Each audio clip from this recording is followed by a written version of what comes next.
2022 ada perang Ukraina. Oh ya, Rusia Ukraina. 2023 ada perang Palestina. Ini maknanya apa? Kita sedang memasuki tahapan memang yang tampak berperang itu adalah Israel dan Palestina. Iya. Tapi kenyataannya, misalnya tiba-tiba Israel menyerang Iran, terus terjadi eskalasi, ini bisa lepas kontrol. Orang nggak bisa mengontrolnya. Gitu. Iya. Kalau tidak terkontrol, maknanya apa gitu?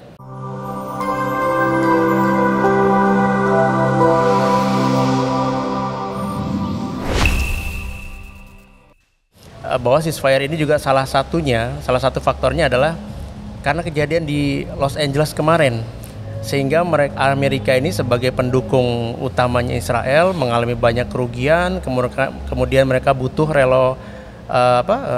revitalisasi Los Angeles sampai triliunan, sehingga kehabisan dana untuk mendukung Israel. Ini gimana pandangannya Pak Anies? Ini bisa masuk bisa dari situ. Sebenarnya juga begini, ini perubahan dulu yang saya cerita soal Gaza sudah jadi Vietnam, ini adalah perubahan di lapangan ya. Ya. Tapi ada perubahan yang penting yang lainnya, yaitu datangnya pemerintahan Donald Trump. Oke. Kenapa ini penting disebutkan di sini? Dalam 4 tahun terakhir ini kan kita menyaksikan perang. Yang pertama ada COVID. Dalam 5 tahun terakhir ini ya, COVID dari tahun 2020 sampai 2022 ini ya, paling tidak ya. 2022 ada perang Ukraina. Oh ya, Rusia Ukraina. 2023 ada perang Palestina. Iya kan? Ini maknanya apa? Jadi sekarang ini kita sedang memasuki tahapan konflik geopolitik yang semakin tajam, semakin dalam. Perang di Ukraina itu maknanya adalah bahwa zona yang paling aman di dunia selama ini yaitu Eropa sekarang tidak aman. Terjadi juga. Ya kan? Oh, iya. Dan yang terlibat di sana adalah great power semuanya yang punya nuklir. Oke. Iya kan? Anytime perang ini berlangsung lebih mengalami eskalasi besar, semua orang tahu ujungnya akan seperti apa. Iya kan? Iya. Palestina juga mengalami hal yang sama. Memang yang tampak berperang itu adalah Israel dan Palestina. Iya. Tapi kenyataannya semua great power juga terlibat di situ. Iya. Iya kan? Ya. Amerika terlibat.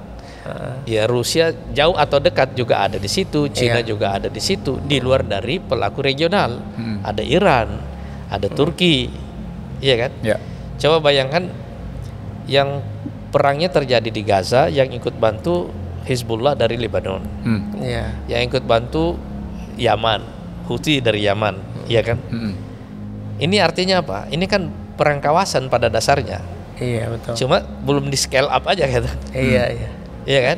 Kalau nanti pakai bahasa orang dagang nih ya, orang startup gitu. Iya, scale up. Iya kan? Dia belum dieskalasi, tapi pada dasarnya semua pelaku lokal, semua pelaku regional, semua great power terlibat di sini. Iya kan? Ya. Baik yang malu-malu maupun yang terlihat ya. Dan sepanjang itu kan kita lihat ada serangan antara antara Iran dengan Israel, ya kan? Saling serang balik ini kan. Jadi sekarang pertanyaan bagi semua orang, how low can you go? Iya kan? Iya. Itu kan pertanyaan bagi semua orang. Ini mau sampai di mana ujungnya? Iya, betul. Sekarang Donald Trump datang dengan fakta yang lain, bahwa dalam konflik supremasi antara Amerika dengan Cina misalnya, dia harus memilih, iya kan? Oke. Terlalu banyak front buat dia. Benar. Dia harus keluarin duit di Ukraina, keluarin duit di Palestina, dan tidak ada di dalam ufuk, dalam horizon bahwa dia akan menang di 2 front itu. Betul. Iya kan? Sementara dia punya masalah yang lain. Iya. Betul, itu. Lebih besar lagi. Yang lebih banyak. Pembelahan dalam masyarakat Amerika luar biasa. Dalamnya kan. Tadi malam kan kita menyaksikan pidatonya, kan clear semuanya. Siapa yang akan dihadapi oleh perang, misalnya oleh Trump ya kan? Imigran ilegal. Ini satu masalah besar buat dia kan? Trump mengatakan bahwa kartel-kartel narkoba ini adalah teroris. Ya, kartel-kartelnya ya. Dan banyak hal yang kita lihat semuanya dalam pidato ini yang menunjukkan bahwa ini semuanya menunjukkan bahwa ada prioritas yang berbeda antara pemerintahan Trump dengan pemerintahan Biden. Ya. Prioritas pemerintahan Trump ini adalah penataan di dalam. Dia harus melakukan penghematan anggaran besar-besaran. PR-nya banyak ya. PR-nya terlalu banyak. Dan Trump mulai melakukan melis ulang, mendaftar ulang prioritas-prioritasnya. Dan di antara prioritasnya ini harus ada damai di Timur Tengah dan di Ukraina. Ya. Jadi kita lihat ini orientasinya ya. Makanya kelompok kanan yang menjadi sekutu Netanyahu misalnya, Smotrich sama Ben Gvir misalnya, itu kan nggak setuju dengan dengan gencatan senjata ini kan, karena menganggap ini kekalahan besar. Tapi ada tekanan yang kuat supaya mereka mau menerima. Karena ini orang punya masalah yang lain, orang tidak mau lagi spending. Iya. Yang di sini kan? Iya. Orang tidak mau lagi spending di sini. Amerika punya masalah yang lain. Apalagi kalau misalnya omongannya sebelumnya mau dilanjutin, mau ngambil Kanada, mau ngambil Greenland. Iya. Iya kan? Kalau tadi malam kan kenal kan disebutkan gitu ya. Tapi maksudnya ini prioritasnya yang berubah. Prioritas yang berubah ini mengubah konstelasi di kawasan itu. Saya kira karena orang membaca situasi itu tadi, kenapa jatuhnya rezim Bashar Assad itu bisa begitu cepat? Iya. Iya kan? Hitungan hari ya, Pak Anies. Kan relatif tanpa perlawanan kan? Iya. Orang membaca ini ada celah. Take overnya itu kan cepat sekali kan? Iya. Dan makanya saya menyebutkan ini ada 3 peristiwa sebenarnya terjadi hampir di waktu bersamaan. Satu, jatuhnya rezim Bashar Assad ini. Yang kedua, ini adalah gencatan senjata. Tapi ada yang lain, yaitu perjanjian strategic partnership antara Rusia dengan Iran. Ini di waktu yang sama juga. Di waktu yang sama? Di waktu yang sama ini semuanya. Selebrasinya baru kemarin di Moskow, orang tanda tangan. Putin dengan Presiden Iran tanda tangan. Ini kan juga punya makna kan? Iya. Iya kan? Menarik gimana sih? Jadi orang sudah mulai melihat bahwa tahun-tahun ke depan ini kita akan menghadapi tahun pendalaman konflik geopolitik yang lebih dalam. Artinya apa? Waktu kita sudah menghadapi putaran krisis geopolitik yang kencang seperti ini, akan banyak yang kolaps. Anda lihat kan rezim Bashar Assad kolaps kan? Jatuh ini kan? Dengan mudahnya, berganti rezim kan?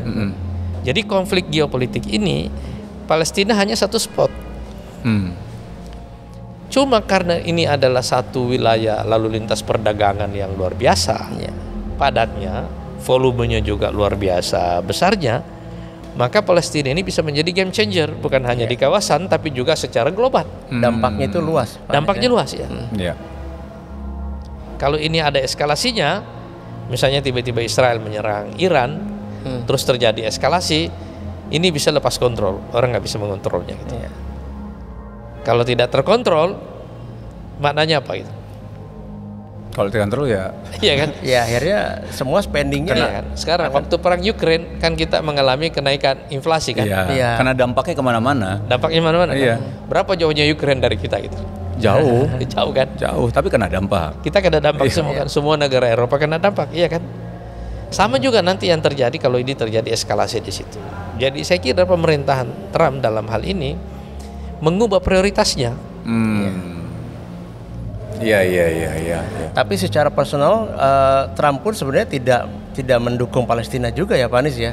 Artinya dia terpaksa melakukan kebijakan-kebijakan ini karena memang hitung-hitungan dia sebagai pebisnis. Sebenarnya lebih orang karena ada prioritas tadi itu Pak Anies ya. Orang kan mereka ya. berpikir dalam skala kepentingan nasional. Iya. Misalnya mereka berpikir kenapa kita mesti spending untuk Ukraine? Ya itu. Apa? Kan pasti kan kepentingan kita apa? Benefitnya apa? Kan itu sebenarnya kan. Cara mendefinisikan kepentingan nasional itulah yang berbeda pada dasarnya. Tapi apapun cara menghitung kepentingan nasionalnya, dia datang dalam satu konteks di mana Gaza sudah berubah jadi Vietnam. Iya kan? Ada narasi itu konteks juga. ini juga mempengaruhi bahwa ini nggak ada ujungnya. Iya kan? nanti nggak ada ujungnya. Dia lagi ya kayak kasus dia waktu Amerika Vietnam. Kalau sekarang misalnya Gaza terus menerus dibombardir, tapi tawanan nggak ketemu. Iya, benar. Itu kan mananya apa gitu? Ya intelijen gagal, militer gagal, iya kan? Objek istilahnya military objektifnya tidak tercapai. Iya kan? Setelah sekian bulan ini ya. Setelah sekian bulan kan itu kan maksudnya. Iya. Jadi nggak ada, kalau orang bicara soal endingnya kemana, itu yang nggak jelas gitu. Okay. Tapi kalau dari penjelasan Pak Anies nih, kita juga jadi kayak bisa nangkep bahwa ya bahasanya tadi yang pembahasannya ada dari sudut pandang bahwa terjadi kebakaran di Los Angeles ini juga semakin memperkuat adanya gencatan senjata ini juga, Pak. Kan saya juga baca banyak ya orang menghubungkan. Sebenarnya orang bisa memframing isu Los Angeles ini dengan caranya masing-masing lah ya. Pada dasarnya kan kebakaran di hutan di sana kan relatif terjadi hampir tiap tahun ya. Cuma kebetulan yang sekarang skalanya besar sekali, paling besar di antara yang sebelum-sebelumnya kan.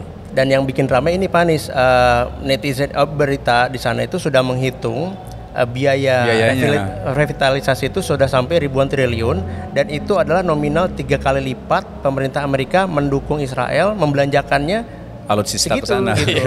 Sehingga kan warganya jadi kan langsung hitung-hitung, oh ini gara-gara ini nih. Jadi gini pajak kita dipakai untuk jadi perang. Orang framingnya beda-beda masing-masing kan. Para pendukung Palestina bikin framing ini laknat Allah misalnya kayak itu. Ada hukuman dari Allah, ada yang begitu. Tapi di dalam bagi Partai Republik, bagi para pendukung Donald Trump, itu kan markasnya Demokrat. LA. Stronghold-nya. Iya. Jadi framing begitu juga bisa fabrication ya. Bisa. Jadi dan gubernurnya ini kan salah satu calon mau nyapres juga nanti gitu lah. Okay. Jadi ada sisi itu. Dan yang kedua di sini kan ada dengan California khususnya ini kan ada terutama dari sisi Elon Musk ya, waktu dia memindahkan headquarternya Twitter, kantornya ke Texas, yang sekarang disusul oleh pemiliknya Meta, Facebook juga ikut. Jadi pada dasarnya ini ada pertarungan narasi di dalam Amerika sendiri. Mereka sendiri juga ada. Dan sekarang dampak dari pertarungan narasi ini bukan hanya di internal Amerika, tapi bahwa Trump, Elon Musk ini juga akan mendukung sekutu-sekutunya di Eropa. Ya kan? Dia tidak setuju dengan kanselir Jerman sekarang ini harus dikalahkan. Dia nggak setuju dengan PM-nya Inggris yang sekarang ini harus dijatuhkan dan seterusnya. Ini kan banyak nih. Jadi pada dasarnya sedang terjadi ini adalah satu perang dari kelompok kanan di sana di Barat, di Amerika secara khusus dan di Eropa melawan kelompok neoliberal. Ini yang sedang terjadi itu loh. Kebetulan California ini karena ada Hollywoodnya, ada Silicon Valley-nya, itu stronghold-nya kaum liberal di sana. Dan juga isu LGBT dan semua ada di situlah semuanya, iya kan? Kusut ini. Kusut udah mulai kusut di dalam nih Pak Anies nih. Seperti itu. Jadi orang ngasih framing itu dari semua sudut itu. Dari semua sudut ya. Dari semua sudut ya.